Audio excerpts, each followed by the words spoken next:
r/nosleep u/squishy cabbage 6D. I took a job as a fire lookout in the middle of the woods. I found a strange set of rules to follow. Part 3. What list? Allison radioed back. I explained everything that had happened, from finding the list, to the scratching, to being chased by a crazy demon bitch last night. Allison sighed deeply, as if to say, here we go again. This has happened before. In fact, it happens to every person who gets assigned your tower, Allison stated. I don't know what to believe anymore. At first, I thought it was just people going crazy from the isolation. I mean, I've never seen anything. But after Harvey, and you only after, what, 4 days? I don't know what to believe. Harvey, I replied. Who's Harvey? The guy before you. He lived in your tower for over a year, refused to ever go home or take a holiday. Allison continued. He was a tough guy, good with his hands. He always had a project going on. Sometimes, towards the end, I wouldn't hear from him for days. I think he spent entire nights out of his tower, no idea where he went though. Towards the end, I asked. I wasn't letting that slide by. Yeah, he disappeared. Mark thinks he ran off. His tower was apparently just empty when he checked up on him. No bags, no belongings, no Harvey. But I don't know. Why would he just quit after a year of refusing to leave the woods at all? Allison continued, but in the months leading up to his disappearance, he became obsessed with a smiling lady. Claimed he would see her at night. But he never went into detail. If I questioned him, he would just stop replying. Like I said, he didn't talk to me much. But him leaving didn't explain why the job advertisement stated the job may suddenly become available, so I questioned Allison on that. I don't know about that, she replied. I've been working here 2 years and Mark still never tells me anything. And who worked here before Harvey? I pondered. Another guy, Rick, Allison said. He left a few days after I started. But he asked me once if I had seen a woman in the woods, a woman that smiles. I said no, thought nothing of it, thought he was weird. I didn't feel content with the amount of information I was receiving, unsure if she genuinely doesn't know much or is hiding something. So, I decided to ask about her. What made you take this job? Well, fuck me, I guess we're opening up to each other this morning, are we? Allison nervously chuckled. I didn't reply, waiting for her to answer my question. My sister, she went missing. In these woods, Allison said, voice trembling. It was right before I started. I took the job to, I don't know. Try to find her? Or try to help others who might get lost? I don't know. I'm sorry about your sister, Allison. I felt bad for asking. That's courageous of you, though. I'm not going to ask any more questions. Not yet. I'm not sure how much she's actually telling me, but at the moment it feels like she's my ally, and I want to keep it that way. I thanked her for talking to me. I trust her, I think. I feel a bit more at ease, although I'm not sure why. Harvey apparently just disappeared, and both he and Rick claim to have seen the smiling lady. Was that the lady that chased me last night? The camera I had found was now charged up. It's evening, I still haven't slept. I've not really moved. I've just been trying to make sense of all the information Allison gave me, but I can't.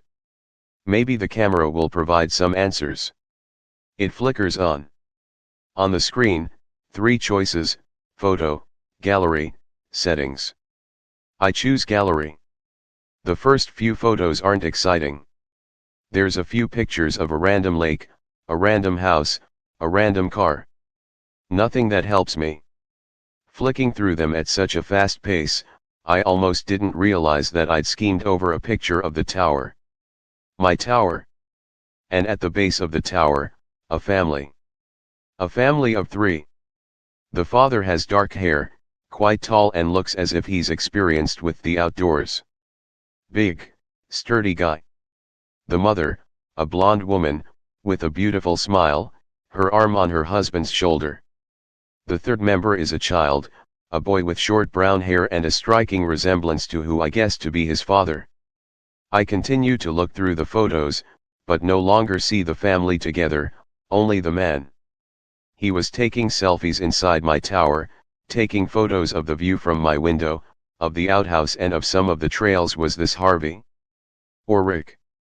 If it were Harvey, why would he not want to leave the woods to see his family? Then, the photos got stranger. The next photo is of a bunker. The bunker. The one I found nearby, built into the ground holding only the sleeping bag and this camera. It looks unfinished, a work in progress.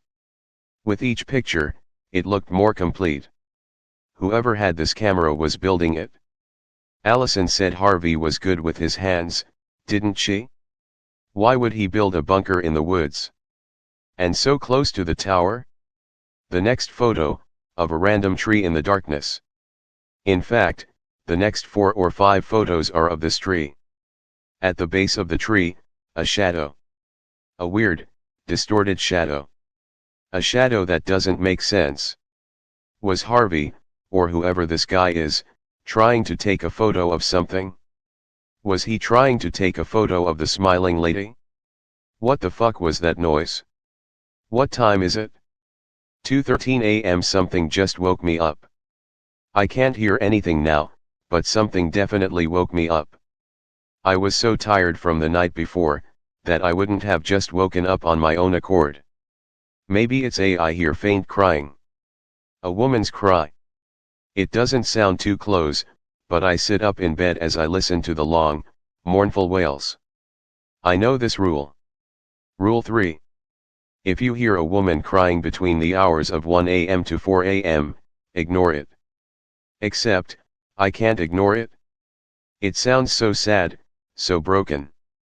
Part of me wants to go and help her, the other part of me wants to investigate and get answers. No part of me wants to ignore it. Quietly as I can, I slide on my gear, grab my flashlight and radio, and open the door to my hut. I carefully went down the stairs, shining the light at my feet to ensure I don't trip. The crying is coming from an area of the woods off the path, so I carefully tread towards the dark cluster of trees. The cries are of such pain, such sadness. I can only compare them to that of a mother who has lost her child, wailing in complete despair, losing a part of her soul with every agonizing sob. My flashlight is off now, as the crying is getting louder. I'm crouched down, moving bush to bush, tree to tree. The air is foggy, cold. Getting colder the closer I get. As I crouch behind a tree, I see her. She sat down by a tree, her face covered, crying into her hands. She is side onto me, and has long dark hair which sprawls down her back and rests in the dirt.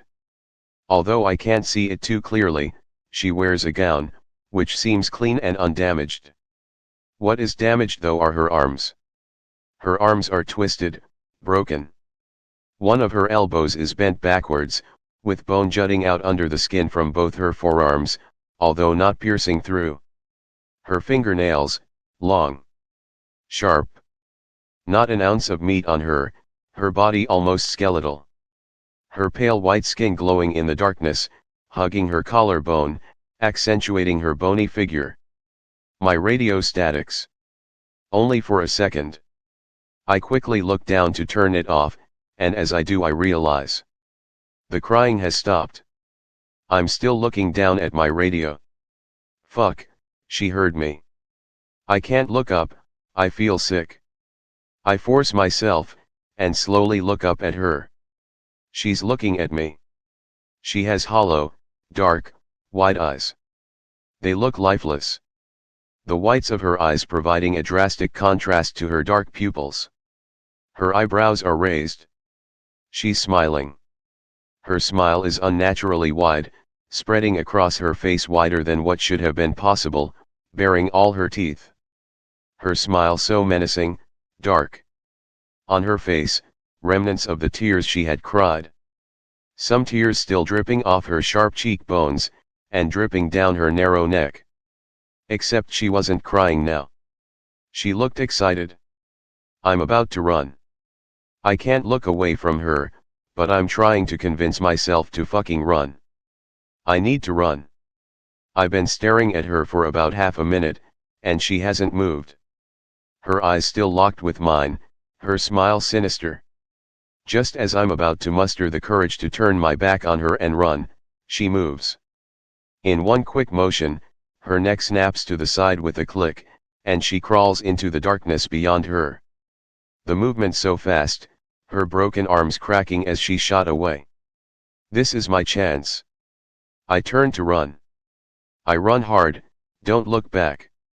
I'm dodging some trees, running into others, but not stopping. Why did she just leave me alone like that? Fuck.